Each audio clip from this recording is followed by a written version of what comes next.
সত্যায়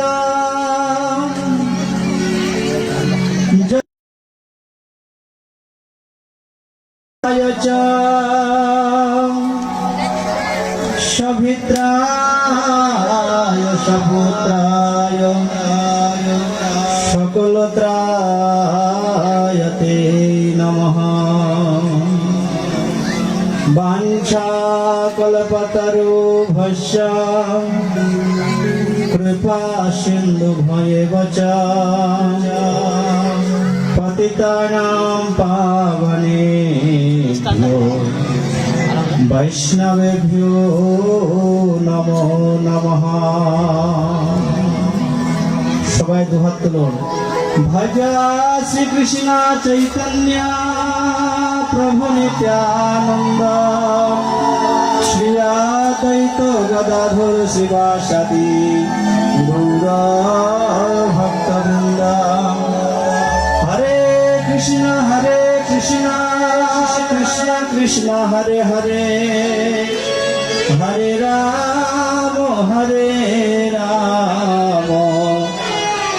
রাম রাম হরে হরে। হরে কৃষ্ণ কৃষ্ণ কৃষ্ণ হরে হরে হরে রাম রাম রাম হরে হরে।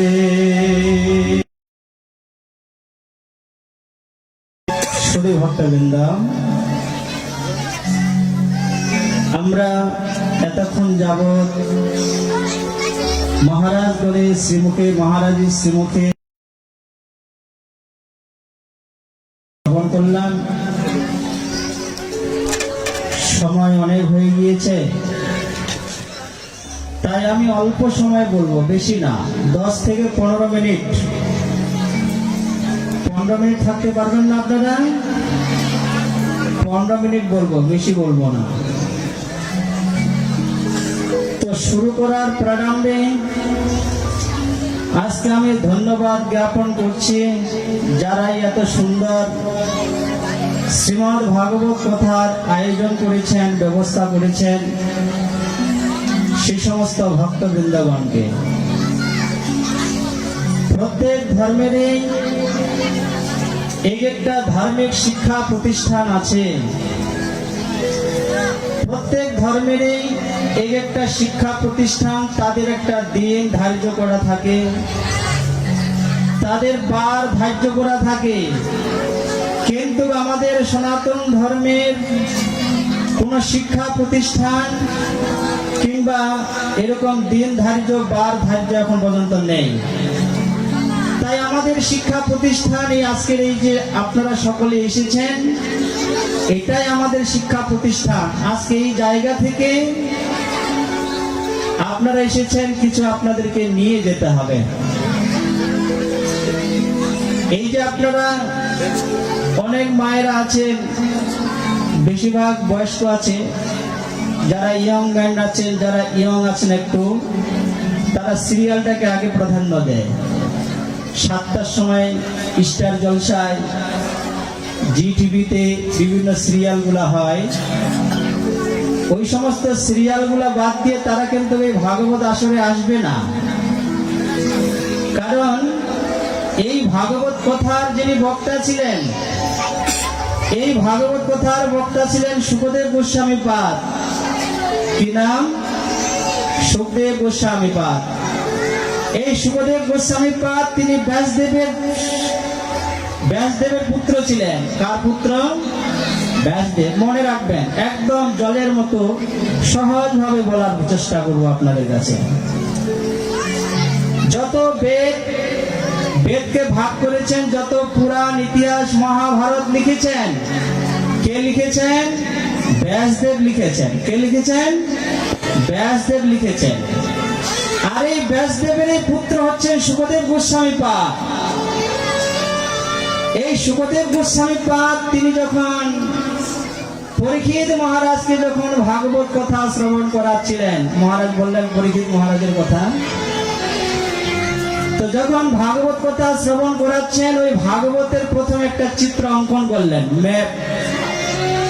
তো ম্যাপটা যখন অঙ্কন করছেন, ওই ম্যাপটা অঙ্কন করতে গিয়ে সুখদেব গোস্বামী পাদ বলছেন, রাজন, পরীক্ষিত মহারাজ রাজা ছিলেন, কিন্তু এই শশাগরা পৃথিবীর রাজা ছিলেন পরীক্ষিত মহারাজ যুধিষ্ঠির মহারাজের পরে। যুধিষ্ঠির মহারাজ যখন পঞ্চ পাণ্ডবগণ যখন তার স্বর্গ আরোহণে তারা যখন চলে গেলেন, তার পরবর্তীকালে এই পৃথিবীর রাজা ছিলেন পরীক্ষিত মহারাজ। তিনি ধার্মিক রাজা ছিলেন, যেমন তেমন রাজা ছিলেন না, ধার্মিক রাজা ছিলেন তিনি।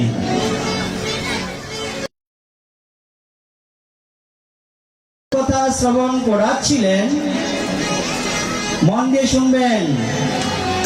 সুখদেব গোস্বামী পাদ তিনি একটা ম্যাপ অঙ্কন করেছেন, চিত্র অঙ্কন করেছেন। আর এই চিত্রটা দেখে সুখদেব গোস্বামী পাদ বলছেন পরীক্ষিত মহারাজকে, রাজন, কলির দোষ নিধি। নিধি মানে সমুদ্র, নিধি মানে সমুদ্র। এই যে পৃথিবীটা আছে, যারা ভূগোল পড়েছে তারা বর্ণনা করে এই পৃথিবীটা 4 ভাগের মধ্যে 3 ভাগ জল, 1 ভাগ স্থল। তাই এই চিত্রটা অঙ্কন করে সুখদেব গোস্বামী পাদ বলছেন, রাজন, কলির দোষ নিধি, এই কলিযুগ এসেছে, কলিযুগ দোষে ভরা, দোষের সমুদ্র। কি বলছেন? দোষের সমুদ্র। বলে কিরকম সমুদ্র? ভাগবতে বলছেন, কলিযুগে কেউ শুনবে না হরিনাম সংকীর্তন। আজকে যদি একটা যাত্রা পার্টি নিয়ে আসতে এই জায়গার মধ্যে, এই কমিটিগণ এই মাঠে জায়গা দিতে পারতো না জায়গা দিতে। যদি টিকিটের ব্যবস্থা ওইখানে থাকতো, ওই বাড়িতে সমস্ত কাজ, সমস্ত তাস খেলা, পাশা খেলা, জুয়া খেলা, সিরিয়াল সমস্ত কিছু বন্ধ করে, পয়সা খরচা করে টিকিট কেটে এই পুরো মাঠটা পুরো ভর্তি হয়ে যেত কিনা?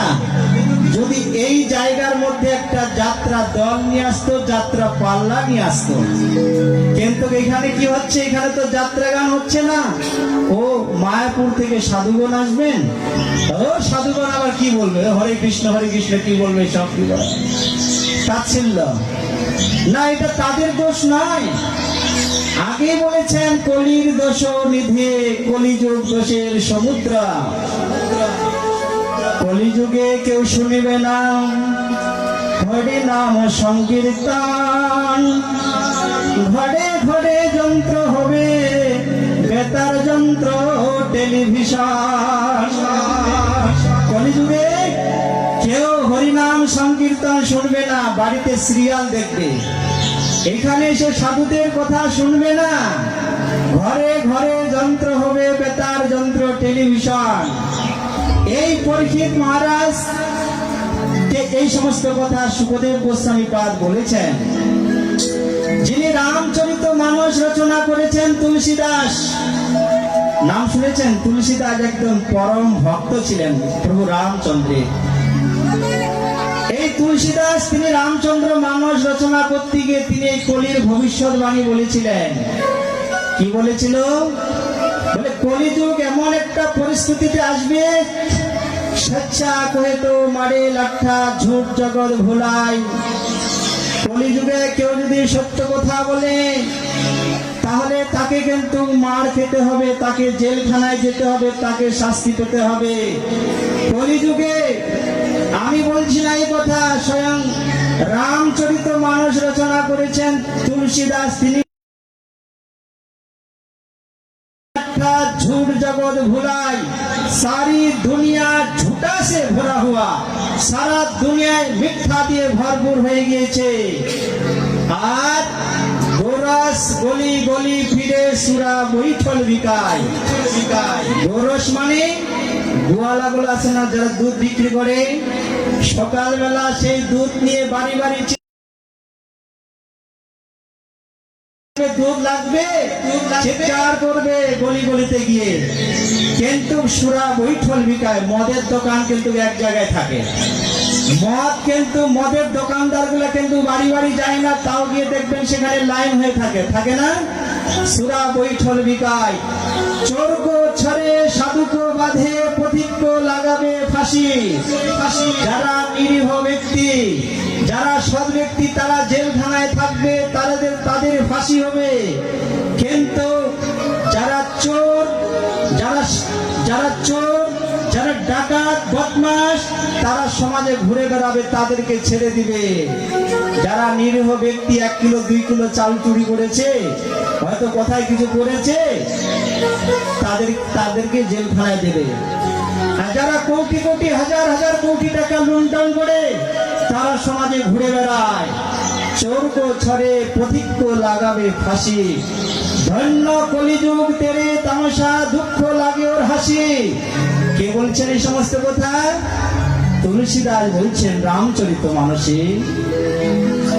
বলছে কলির জীব গরু পালন করবে না, যদি গরু পালন করবে তাহলে বলবে গেও গেও লাগে। কুকুর পালন করে, কুত্তা পুষে, কুকুরের সাথে ঘুমায়, কুকুরকে চুমু খায়, কুকুরকে নিয়ে ঘুরতে বের হয় সকালবেলা, দেখেন না? তাই বলছেন গায়া দুঃখে কুত্তা পালে উসকো বাছেরা ভুখা, সালাকে উত্তম খিলাবে বাপ না পাবে রুখা।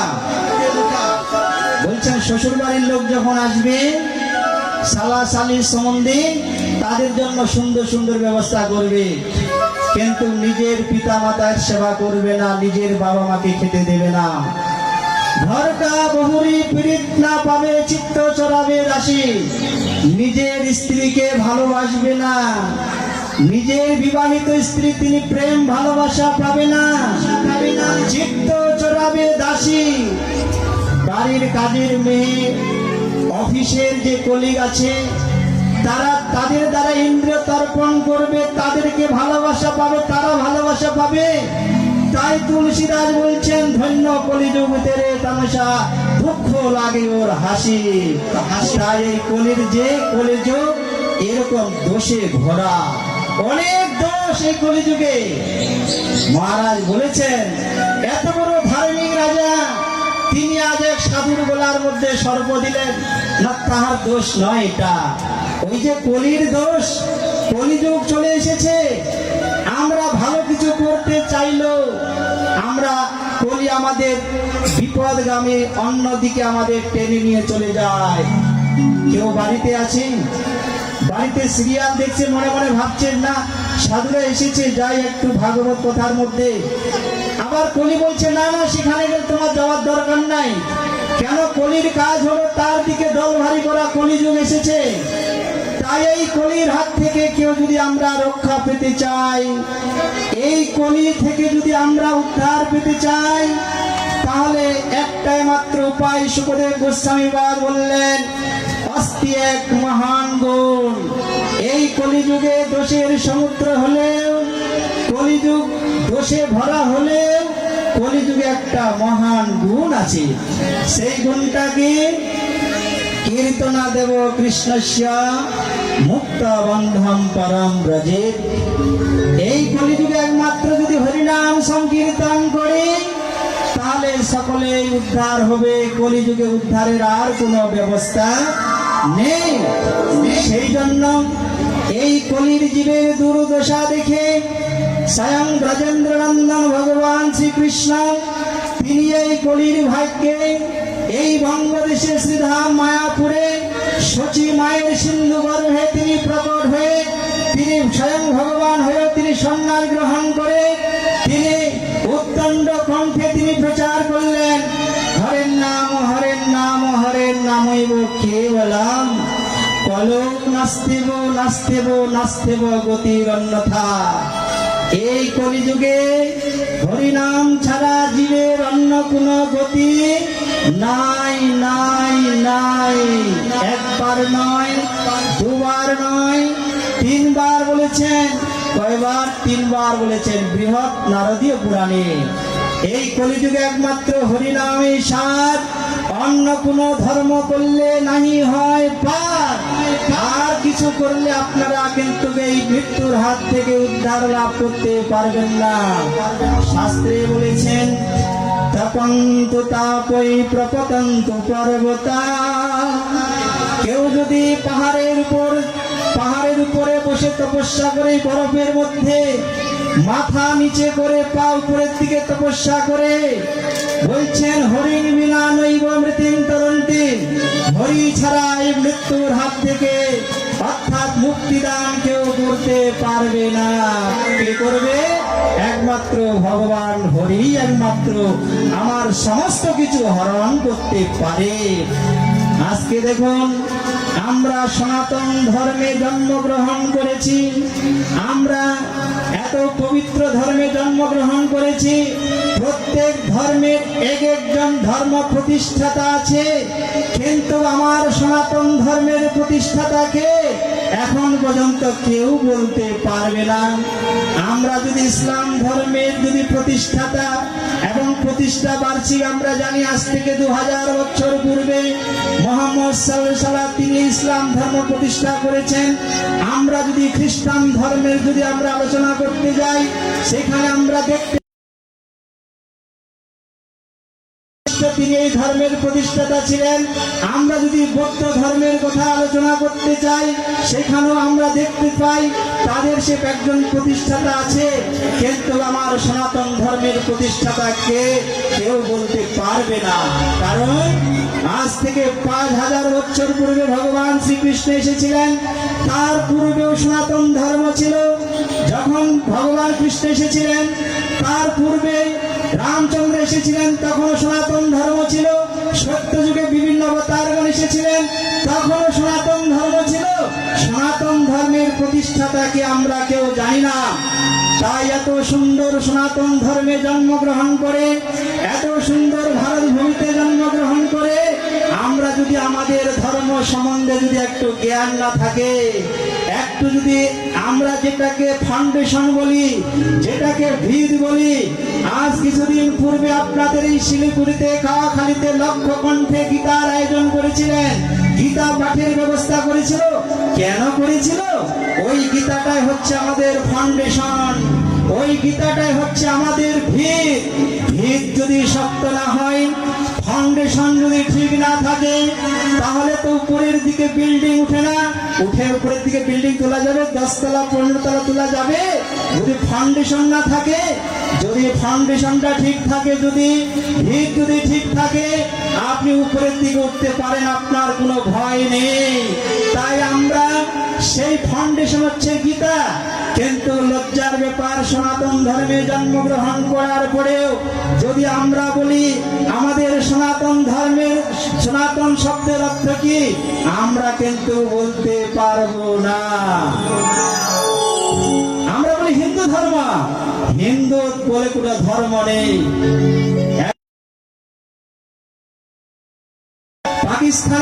পাকিস্তান প্রদেশ দিয়ে সেই নদীটি প্রবাহিত হয়েছেন, সেই সিন্ধু নদীর তটে যারা বসবাস করতেন তারা উচ্চারণ করতে পারতেন না। তাই ওই সিন্ধু নদীর তীরে যারা বসবাস করতেন, সেখান থেকে হিন্দু শব্দের উৎপত্তি হয়েছিল, আমরা যদি ইতিহাস দেখতে যাই। তাই সেজন্য আমরা সনাতন ধর্মে জন্মগ্রহণ করে আমাদের প্রত্যেকেই, যারা আমরা পড়াশোনা জানি আর যারা জানি না, যারা জানে তাদের কাছ থেকে শ্রবণ করতে হবে। প্রত্যেকে গীতার শ্লোক মুখস্থ করতে হবে, গীতা পড়তে হবে। গীতাতে ভগবান বলেছেন, তোমরা এই জগতে যত রকমের ধর্ম করো না কেন, যা কিছু করো না কেন, কিন্তু আমার যদি কেউ ভজন না করে, সেটাকে ধর্ম বলে অভিহিত হবে না। তাই তো ভগবান তিনি অষ্টাদশোধ্যায় তিনি তোমরা সর্বধর্মান পরিত্যাজ্যম মামেকং শরণং ব্রজ। আরে যিনি ধর্মপুরুষ, যিনি ধর্মের প্রবক্তা, যিনি ধর্মময় পুরুষ ভগবান কৃষ্ণ, তিনি বলছেন সর্বধর্মং পরিত্যাজ্যম। মানেটা কি? মানে হলো যদি আমার ভজন না করে এই জগতে ভাগবত বলে তা পরিপূর্ণ ছলে। আমরা দেহ ধর্ম, মনোধর্ম ইত্যাদি ধর্ম আমরা করি, কিন্তু আত্মধর্মের কথা ভাগবতে কীর্তন করেছেন, গীতাতে আত্মধর্মের কথা কীর্তন করেছেন। আমরা যদি প্রাথমিক লেভেলের কথা শ্রবণ করতে চাই, আমরা যদি গীতার কথা শ্রবণ করতে চাই, অর্জুনের কত মোহ হয়েছিল।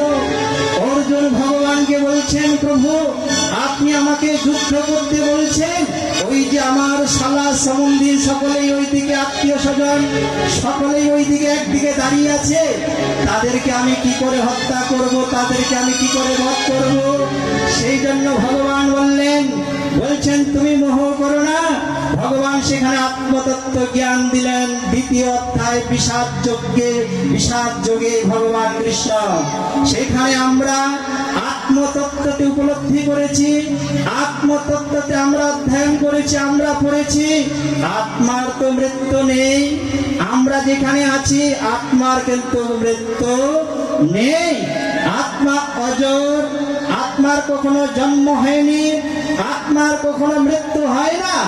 গীতায় বলেছেন নৈনাম ছিন্দন্তি শস্ত্রাণি নৈনাম দহতি পাবকঃ না চৈনাং ক্লেদয়ন্তপো না শশয়তি মারুতঃ। এই আত্মাকে অস্ত্রের দ্বারাই ছেদন করা যায় না, এই আত্মাকে আগুনে খেতে পারে না, এই আত্মাকে জলে খেতে পারে না।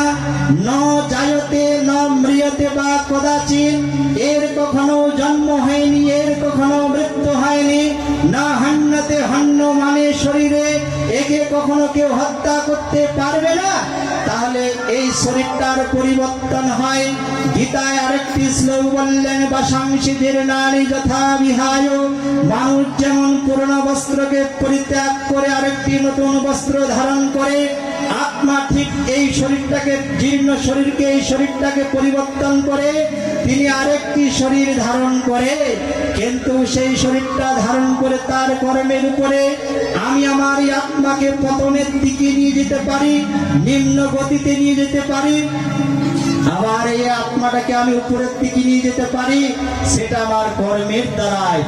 তাই আমরা যারা আজকে এখানে উপস্থিত হয়েছি, আমরা সকলেই অমৃতস্ব পুত্র। কার পুত্র?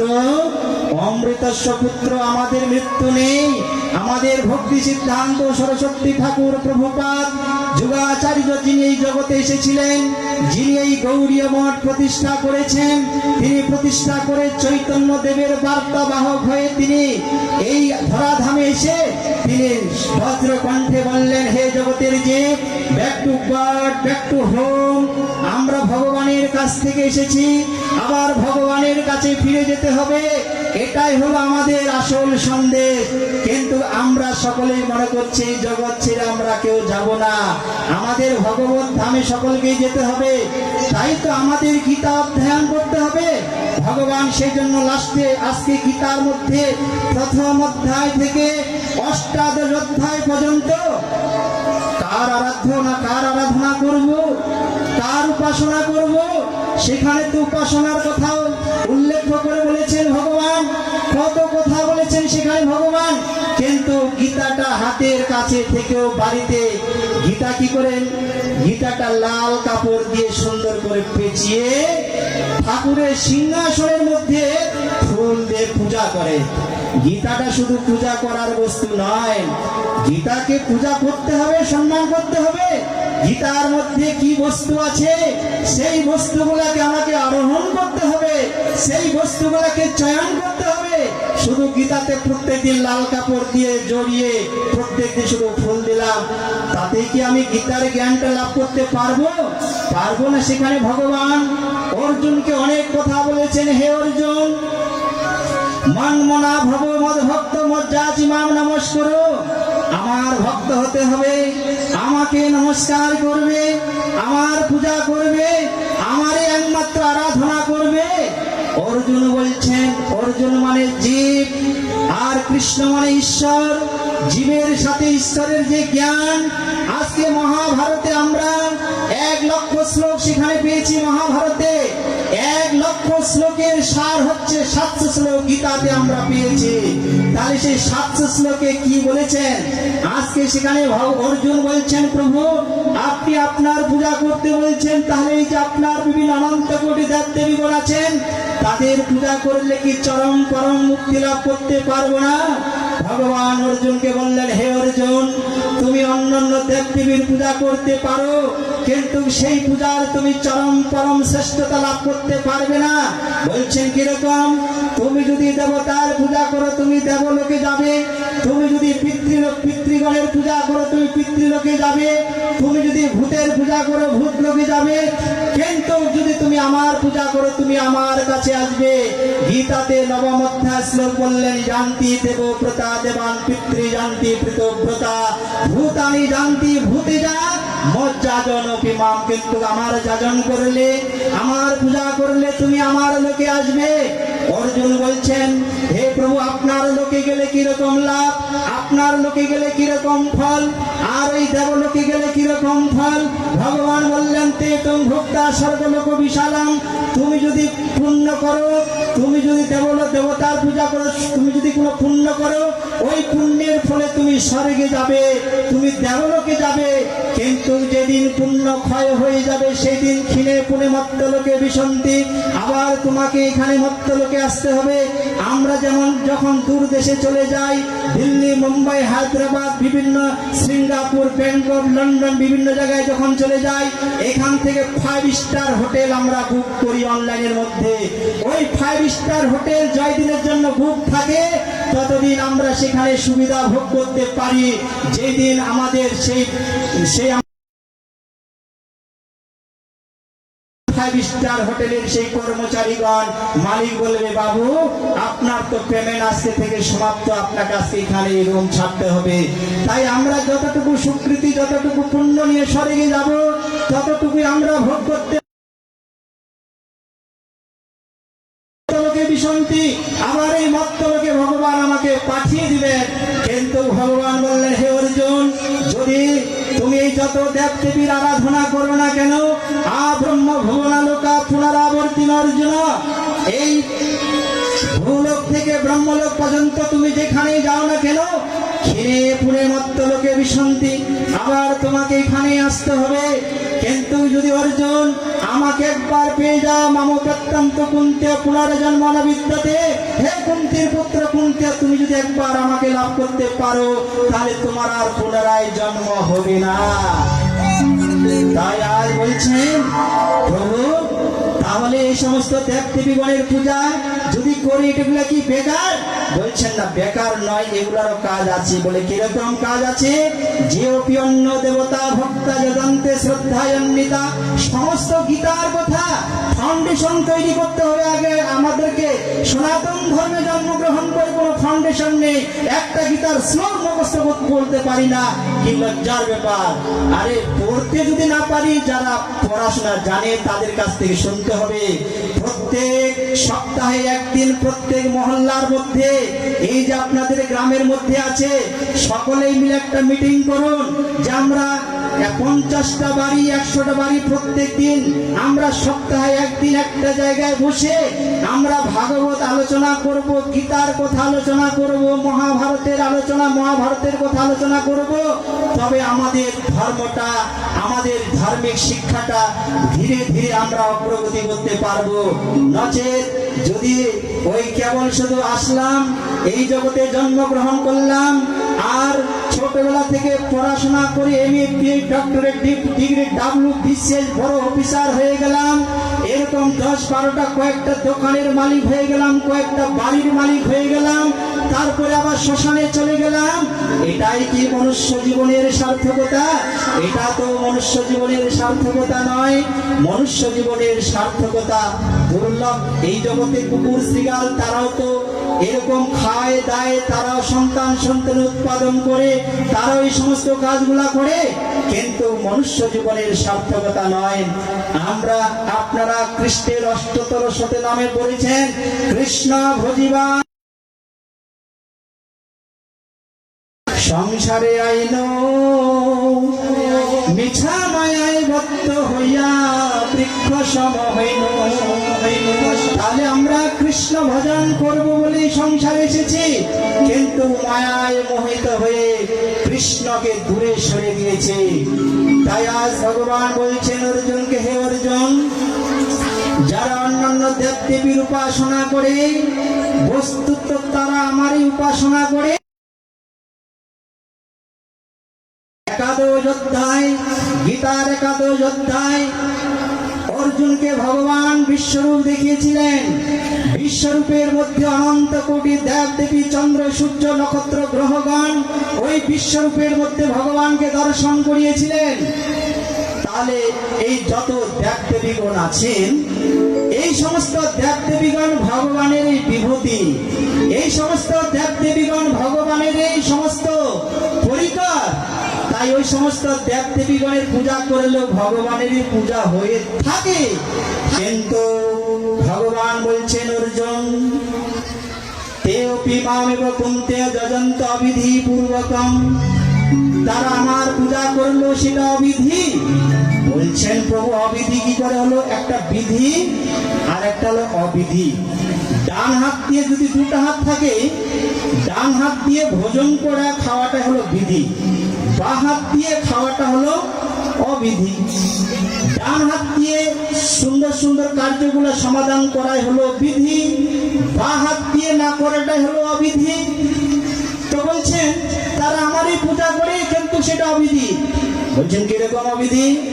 যেমন একটা বৃক্ষ আছে, ওই বৃক্ষে ডালপালা শাখা আছে, তাই তো গাছটা এত সুন্দর। বৃক্ষের যদি ডালপালা শাখাগুলো না থাকে, গাছটা দেখতে সুন্দর লাগে না। কিন্তু আমরা যদি ওই গাছের ডাল শাখাতে যদি জল সেচন করি, বস্তুত গাছে জল দিচ্ছি, কিন্তু ডাল শাখা পালাতে তো জল দেওয়ার নিয়ম নয়। জল দেওয়ার নিয়মটা কোথায়? জল দিতে হবে তো গোড়াতে। যদি গাছের গোড়ায় জল ঢালি, তাহলে শাখা প্রশাখা গুলাতে আবার আলাদা ভাবে জল সেচন করার কোনো প্রয়োজন হয় না। প্রয়োজন হবে অটোমেটিক তারা সতেজ হয়ে যায়। তাই তরুর মূল নিষেচনা তৃপ্যন্তি তদ্স্কন্দ ভুজ উপশাখা। শ্রীমদ্ ভাগবতে সুখদেব গোস্বামী পাদ পরীক্ষিত মহারাজকে বললেন, হে পরীক্ষিত, যেমন তরুর মূলে জল সেচন করলে সমস্ত শাখা প্রশাখা গুলো সতেজ হয়ে যায়, তাই ভগবান গোবিন্দের পূজা করলে অনন্ত কোটি দেব দেবীগণ তারা সন্তুষ্ট হয়ে যায়, তারাও সেই ভক্তের বন্দনা করে। সমস্ত দেব দেবীগণ তারাও খুশি হয়ে যায়। যেমন আরেকটি উদাহরণ দিয়েছেন শ্রীমদ্ ভাগবতে, আমরা যখন একদিন, দুই দিন, 3 দিন অনাহারে থাকি, তখন আমরা পথ চলতে পারি না, পা গুলা জড়িয়ে যায়, হাত গুলা কাজ করে না, চোখে কাজ করে না, কান দিয়ে ভো ভো শব্দ করে। কেন? ক্ষুধার জ্বালায়। কিন্তু আমরা যদি মনে করি যে ক্ষুধা পেয়েছি বলে হাত পা চক্ষু কর্ণ নাসিকা ইত্যাদি ইন্দ্রগণ কাজ করে না, তাই ওই ভোজন নিয়ে, ভাতগুলা নিয়ে আমরা যদি পায়ের মধ্যে মালিশ করি, কানের মধ্যে ঢুকাই, চোখের মধ্যে দিয়ে, হাতের মধ্যে মালিশ করি, তাহলে কি ইন্দ্রগুলো আমার কি সতেজ হবে? হবে না। যদি ওই আহারটা, যদি ওই ভোজনটা যদি আমি পেটের মধ্যে দিই, তাহলে অটোমেটিক সমস্ত ইন্দ্রগুলা কাজ করা শুরু করে দেবে। আজকে আপনারা ইন্দ্রদেবের পূজা কেউ করছেন, কেউ বরুণ দেবের তো পূজা করছেন না, কেউ সূর্যের পূজা করছেন, কেউ চন্দ্রের পূজা তো করছেন না, বরুণ দেবের পূজা করছেন, কেউ অগ্নির পূজা তো করছেন না। তাহলে কত দেব দেবীগণ আছেন? তাহলে প্রত্যেক দেব দেবীর কি পূজা আপনারা করেন? প্রত্যেক শাখাতে কি জল ঢালেন? ঢালেন না। তাহলে বৃক্ষের মূলে যদি জল সেচন করা হয়, তাহলে সমস্ত শাখাগুলো যেমন জল পেয়ে যায়, তাহলে ভগবান গোবিন্দের পূজা করলে অনন্ত কোটি দেব দেবীগণ তারা সন্তুষ্ট হয়ে যায়। তাই সেই জন্য বলেছেন, আমরা প্রত্যেকে দেবতাগণের কাছে ঋণী হয়ে যাই যারা গোবিন্দের পূজা করি না। কেন আমরা সমস্ত দেব দেবীর পূজা করি না? তাই সেজন্য বলছেন, আমরা যদি গোবিন্দের পূজা করি, সমস্ত ঋণ থেকে, পিতৃঋণ, মাতৃঋণ, দেবঋণ, ঋষিঋণ, সমস্ত ঋণ থেকে আমরা মুক্ত হয়ে যাই। আমরা দেবতাগণের কাছে সকলেই ঋণী। দেবতাগণ আমাদের আলো দিচ্ছেন, দেবতাগণ আমাদের হাওয়া দিচ্ছেন, দেবতাগণ আমাদের বৃষ্টি দিচ্ছেন, দেবতাগণ আমাদের অক্সিজেন প্রদান করছেন। তাহলে দেবতাগণের ঋণ আমাদের শোধ করতে হবে। কিন্তু আমরা সেই সমস্ত দেবতার পূজা করি না। তাহলে ওই দেবতাগণের কাছে যদি ঋণী হয়ে থাকি, সেই ঋণ শোধ করতে হবে আমাদের। তাই তো গোবিন্দের পূজা করলে, সেই জন্য ভগবান বজ্রকণ্ঠে বললেন, সর্বধর্মান পরিত্যাজ্য, হে অর্জুন, সমস্ত ধর্ম পরিত্যাগ করে মনোধর্ম, দেহ ধর্ম, লোক ধর্ম, বাহ্যিক ধর্ম, সমস্ত ধর্ম পরিত্যাগ করে আত্মধর্ম ভগবান গোবিন্দ তিনি প্রত্যেক অন্তরাত্মার মধ্যে তিনি বিরাজমান। ভগবান তিনি পরমাত্মা রূপে তিনি প্রত্যেক জীবের মধ্যে শরীর থেকে বেরিয়ে চলে যাবে, এই শরীরটার কোন আর অস্তিত্ব থাকবে না। সেই জন্য ভগবান গোবিন্দের পূজা করতে হবে, ভগবান গোবিন্দের আরাধনা করতে হবে। ভগবান গোবিন্দের উপাসনা যদি না করি তাহলে ভগবানের কাছে আমরা বিশ্বাসঘাতকতা হয়ে যাব। মাতৃগর্ভে সপ্তম মাসে মাতৃগর্ভে ভগবানকে কথা দিয়ে এসেছিলাম, হে প্রভু এই গর্ভবাস যন্ত্রণা আমি আর সহ্য করতে পারছি না। ওই শিশু যখন মাতৃগর্ভে থাকে, মাথাটা নিচের দিকে থাকে, বক্রভাবে শিশুটা অবস্থান করে, মায়ের পেটে একটি অন্ধকার ঘরের মধ্যে সেখানে নারী ভুটি দিয়ে পেঁচানো থাকে। মায়ের পেটে কৃমিগুলা সেই শিশুটাকে কোমল চামড়ার মধ্যে শিশুটাকে দংশন করে। তাই এমত অবস্থায় শিশু সপ্তম মাসে যেদিন ভগবানের সাথে যেদিন দর্শন হয়েছিল, দেখা হয়েছিল, সেই দিন শিশু মাতৃগর্ভে ভগবানের কাছে বলেছিলেন, প্রভু এই গর্ভবাস যন্ত্রণা যেন আমাকে বারবার সহ্য করতে না হয়, প্রভু আমি আপনার ভজন করব। সেদিন পূর্ব জন্মের কথা মনে পড়েছিল আমাদের, যে কোন কোন অপরাধের ফলে আজকে আমাকে মাতৃগর্ভে আসতে হলো। সেই দিন শিশু প্রার্থনা করেছিলেন, প্রভু গর্ভবাস যন্ত্রণা এহ মোর ভালো, যদি তোমার স্মৃতি থাকে সর্বকালো। আজকে আমি তোমার ভজন করিনি বলে, আজকে তোমার সেবা পূজা করিনি বলে আমাকে আজকে মাতৃগর্ভে আসতে হয়েছে। প্রভু তুমি ঠিক শাস্তি দিয়েছো আমার, কিন্তু প্রভু এই মাতৃগর্ভ থেকে যখন আমি একবার যদি ভূমিষ্ঠ হয়ে যাই, আর পুনরায় যেন এরকম বহু মায়ের পেটে যেন আমাকে জন্মগ্রহণ করতে না হয়। আমরা যে শুধু মানুষ মায়ের পেটে এসেছি এমনটা নয়, আমরা কুকুর মায়ের পেটে এসেছি, শ্রীগাল মায়ের পেটে এসেছি, বিভিন্ন কর্মফলের জন্য। তাই তো সেদিন মাতৃগর্ভে কেঁদে কেঁদে বলেছিলাম, প্রভু আর যেন এই গর্ভবাস যন্ত্রণা ভোগ করতে হয়, আমি জন্ম হলে আমি তোমার ভজন করব। সেদিন মাতৃগর্ভে কথা দিয়ে এসেছিলাম, কিন্তু জন্ম হয়েছে, এমন কি সুখ পেলাম, এই জগতে সবার ভজন করলাম, সবার সেবা করলাম, সন্তানের সেবা করলাম, সমস্ত সেবা করলাম, সেবা ছাড়া আমরা কেউ নয়, প্রত্যেকে আমরা সেবা করি। কিন্তু যিনি পরম পিতা, যিনি পরম পতি, যিনি পরম মিত্র, পরম বন্ধু ভগবান, তার সেবাটাকে বাদ দিয়ে জগতে সবার সেবা করলাম। তাহলে ওই আবার সে মাতৃকুক্ষির আমদানি, শ্মশানে রপ্তানি, এরকম জন্ম মৃত্যুর মরণমালার মধ্যে আমাদের প্রবাহিত হতে হবে। তাই এই ভবরোগ, ভব মানে এই ভবরোগ, জন্ম মৃত্যু মরণমালা, এটাই বলেছেন ভবরোগ। গীতাতে বলেছেন জাতস্যই ধ্রুব মৃত্যু, যার জন্ম হয়েছে তার মৃত্যু হবে, এটাই সত্য। যার মৃত্যু হয়েছে তার জন্ম হবে, এটাই সত্য। তাই বলছেন এই জন্ম মাতৃকুক্ষির আমদানি, শ্মশানে রপ্তানি থেকে আমরা যদি বাঁচতে চাই, আমরা যদি অব্যাহতি পেতে চাই, তাহলে ভগবান গোবিন্দের ভজন করতে হবে। গোবিন্দের ভজন না করলে আমরা এই মৃত্যুর হাত থেকে, এই জগৎ থেকে উদ্ধার লাভ করতে পারবো না। সেই জন্য আমরা যারা কালী পূজা করি, বিভিন্ন দেব দেবীগণের পূজা করি, অনেকে আমরা বলে থাকি আমি মা কালী মায়ের ভক্ত, আমি তারা মায়ের ভক্ত, আমি অমুকের ভক্ত। কিন্তু ওই সমস্ত ভক্তগণকে যেদিন তারা মৃত্যুবরণ করে, যেদিন তাদেরকে সকলে শ্মশানে নিয়ে চলে যায়, সেদিন কিন্তু আর দুর্গা মাই, কালী মাই, চণ্ডী মাই ইত্যাদি বলে তাদেরকে আর শ্মশানে নিয়ে যায় না। কেন নিয়ে যায় না?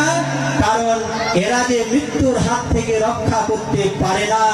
সেদিন একটি মাত্র প্রতিধ্বনি হয়, রাম নাম সত্য হে, দুনিয়া মে সব মিথ্যা হে, সব ঝুট হে, রাম নাম সত্য হে। এই প্রতিধ্বনি করতে করতে বল হরি হরি বল, বল হরি হরি বল করতে করতে শ্মশানের দিকে সেদিন নিয়ে যায়। কেন?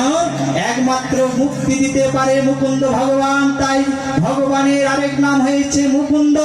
মুক্তি দদাতি মুকুন্দ, যিনি মুক্তি দান করতে পারেন তাকেই তো মুকুন্দ বলা হয়। তাহলে যিনি মুক্তি দান করতে পারেন না, যেই গুরুদেব আপনাকে মৃত্যুর হাত থেকে রক্ষা করতে পারবে না, যেই ভগবান আপনাকে মৃত্যুর হাত থেকে রক্ষা করতে পারবে না, যেই দেবতা আপনাকে মৃত্যুর হাত থেকে রক্ষা করতে পারবে না, সেই দেবতা দেবতার পূজা করে আপনার কি লাভ হবে? ভাগবতে অনেক উদাহরণ আছে। স্বয়ং ভগবান কৃষ্ণচন্দ্র তিনি পর্যন্ত নন্দ মহারাজকে বলেছিলেন, দেবরাজ ইন্দ্রের পূজা করার তোমার কোনো দরকার নেই। তাই তো ইন্দ্র পূজা গিরিরাজ গোবর্ধন ধারণ করেছিলেন, কৃষ্ণ করেছিলেন না? কার্তিক মাসে অন্নকূট মহোৎসভায় ভগবান কৃষ্ণ গোবর্ধন লীলা করেছিলেন। কেন করেছিলেন? স্বয়ং ভগবান কৃষ্ণ তিনি বলেছিলেন, ইন্দ্রের পূজা করার দরকার নাই, গিরিরাজের পূজা করো, গিরিরাজের পূজা করো। গিরিরাজ স্বয়ং কৃষ্ণ, এক কৃষ্ণ হয়ে তিনি আরেক ভগবান, তিনি নিজেই বলছেন তিনি ভগবানের পূজা করো। কখনো কখনো বিভিন্ন দেবলোকে দেবতাগণ এরকম দেবসিংহ তাদের সেই গর্বটাকে ক্ষুণ্ণ করবার জন্য, ভগবান তাদের সেই অহংকারটাকে ছন্ন করবার জন্য কখনো কখনো তিনি ইন্দ্র তাদের দেবদেবীগণের পূজা তিনি বন্ধ করে দেন কখনো কখনো। তাই তো শ্রীমদ ভাগবতে অনেক কথা, অনেক উপাখ্যান আছে। শ্রীমদ ভাগবতে এক রাজা ছিলেন, সেই রাজার নাম হচ্ছে খট্টাঙ্গ রাজা। সেই রাজা তিনি কোন এক সময় দেবতাদের পক্ষ হয়ে অসুরদের বিরুদ্ধে যুদ্ধ করেছিলেন। দেবতাগণকে যুদ্ধে বিজয়ী করেছিলেন, অসুরকে পরাস্ত করেছিলেন। তখন সেই দেবতাগণ খট্টাঙ্গ রাজাকে বলেছিলেন, হে রাজন, আপনি আমাদের হয়ে অনেক যুদ্ধ করেছেন, অনেক পরিশ্রম করেছেন, তাই আপনি আমাদের কাছে একটা কিছু বর চেয়ে নিন, আপনার কি বরের দরকার? খট্টাঙ্গ রাজা বলেছিলেন, আমার আয়ুটা কতটা আছে একটু দেখো তো। কারণ আমরা যখন কিছু বর নেব, ধরুন আমি একটা 10 তলা বিল্ডিং বানাচ্ছি, এখন এই বিল্ডিংটা তৈরি করতে করতে, মেরামত করতে করতে, রং ওয়ারিং সমস্ত কমপ্লিট করে তারপর দিন মরে গেলাম, তাহলে বিল্ডিংটা তৈরি করে তো আমি সেটাকে ভোগ করতেই যদি না পারি, তাহলে বিল্ডিং নির্মাণ করতে আমার দরকার নেই। তাই খট্টাঙ্গ রাজা বলছেন, আমার আয়ুটা কতটা আছে দেখো। দেবতাগণকে আয়ুটা দেখতে বলে দেবতাগণ বলছেন, তোমার আয়ু আছে মাত্র এক মুহূর্ত মানে 48 মিনিট। কত মিনিট? 48 মিনিট। তখন খট্টাঙ্গ রাজা তিনি দেবতাগণকে বলছেন, আপনারা কি মুক্তি দিন, কারণ আমার তার কিছু বর নিয়ে কোনো লাভ নেই, আমি তো মৃত্যুর পথে যাত্রী। তখন সেই দেবতাগণ বললেন, আমরা মুক্তি ছাড়া জগতের সমস্ত কিছু বরদান করতে সমর্থ, কিন্তু আমরা মুক্তি দিতে পারি না। তাই তো ভগবানের আরেক অবতার, তার নাম হচ্ছে ঋষভদেব। তিনি বললেন, গুরু রসসাৎ, সেই গুরু নয়। যেই গুরুদেব ভগবানের সেবার কথা বলবে না, ভগবত পাদ পদ্মে পৌঁছাতে পারবে না। গুরুর নসসাৎ, জননী নসসাৎ, সেই মাতা নয়। যেই মাতা পুত্রকে আদর্শ শিক্ষা দিবে না, যেই মাতা পুত্রকে ধর্ম শিক্ষা দিবে না, সেই পিতা নয়, সেই দেবতা নয়। ন মচেজ্য সমবেত মৃত্যুম, যিনি মৃত্যুর হাত থেকে রক্ষা করতে পারবে না। তাই শুধু সজ্জন ভক্তবৃন্দ, কথায় অনেক, আমি যদি বলতে থাকি আমি সারা রাত বলবো, কিন্তু সারা রাত বললে আপনাদেরও ঘুম পাবে, আর বেশি কথা শুনলে মনে থাকবে না। তবে সর্বপ্রথম ধন্যবাদ জ্ঞাপন করব এই এলাকাতে যে এরকম শীতকালীন অধিবেশনে কোনো যাত্রা পার্টি নামিয়ে এসে, কোনো যাত্রার দল নামিয়ে এসে, এরকম একটি সাধুদেরকে নিয়ে এসে আপনাদেরকে যে সাধুদের মুখে আজকে যে হরিকথা শ্রবণের সৌভাগ্য লাভ করালো, এটাই আপনারা ধন্য। আপনারা মনে রাখুন না রাখুন, আপনারা আমাদের কথাগুলো পালন করুন, পালন না করুন, কিন্তু যেদিন আপনাদের মৃত্যু হবে, যেদিন নরকে যাবেন, যেদিন যদি কোনো খারাপ কাজও করে থাকেন, যদি নরকেও চলে যান, সেদিন যমরাজ চিত্রকেতু মহারাজকে বলবে, দেখো তো এর খাতাটা উল্টে দেখো তো, চিত্রগুপ্ত মানে আমাদের গুপ্ত পাপগুলা, আমাদের গুপ্ত মনে যেগুলো চিন্তা করি, ওই গুপ্ত কথাগুলা যিনি চিত্রের সাহায্যে দেখতে পান, তার নাম হচ্ছে চিত্রগুপ্ত। যমরাজ চিত্রগুপ্তকে জিজ্ঞাসা করবে, দেখো তো তার কি পাপ আছে, তার কি পুণ্য আছে। এটা তো বলতে পারবেন যে কোন এক সময় এরকম শীতকালে পৌষ মাসেতে এরকম একটা স্কুল মাঠের মধ্যে গিয়ে এরকম মহারাজগণের শ্রীমুখে কয়েকটি কথা শ্রবণ করেছিলাম, আপনারা পালন করুন না পালন করুন, তাতেও যমরাজ আপনাদের সেদিন আপনাদের সমস্ত পাপ থেকে মুক্তি করে দেবে। তাই শুধু সজ্জন ভক্তবৃন্দ, আমরা সনাতন ধর্মে জন্মগ্রহণ করেছি, আমরা পবিত্র ধর্মে জন্মগ্রহণ করেছি, আমরা ভারত ভূমিতে জন্মগ্রহণ করেছি, তাই আমাদের কৃষ্টি কালচার, আমরা অমৃতস্ব পুত্র, আমাদের এক একজন মুনি ঋষিগণ থেকে এসেছি, তাই আমরা সকলে ধার্মিক হব, আমরা অধার্মিক হব না।